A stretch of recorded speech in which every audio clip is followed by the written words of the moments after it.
in die Karoo, veral langs die N1, is daar geweldige probleme met mensenhandel. Mense dink baie keer aan mensenhandel as iets wat amper gebeur in flieks, melodramaties met jaagtonele, maar die skrikwekkende deel daarvan is dat dit so onder die oppervlak gebeur. Jy sien iemand klim in 'n vragmotor en jy dink dalk nie veel daarvan nie.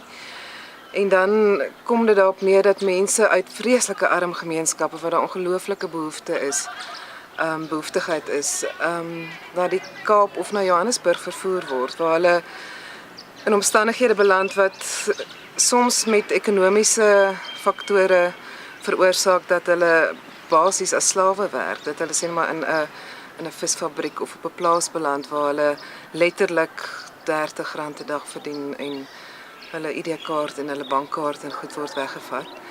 En dit veroorsaak dat mense dan basies 'n gevangene is van daai omstandighede. En die ergste is ook dat ons weet in die Karoo is daar 'n hoë voorkoms en 'n toenemend hoë voorkoms van ook seksuele misbruik deur byvoorbeeld vragmotorbestuurders of deur mense wat daai kwesbare jong mense misbruik.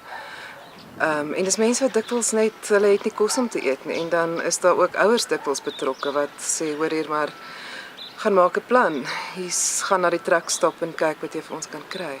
En dan is dit ook 'n geval dat baie van daai jong meisies en seuns in prostitusie beland. En dit is nog erger. Ek dink die voorbeelde wat mense daar van kennis neem is skrikwekkend, hoe dit dan ook met verskillike aanranding en dwelmmisbruik gepaard gaan, en dit is 'n doolhof wat jy nie eintlik uit kan kom nie. So wat ons nou hierdie jaar beplan het met Sit jou voet neer teen mensenhandel, is dat ons op 'n baie sterk manier gaan standpunt inneem en sê vir mense langs die N1, wees bewus van hierdie probleem. Sien wat om julle aangaan.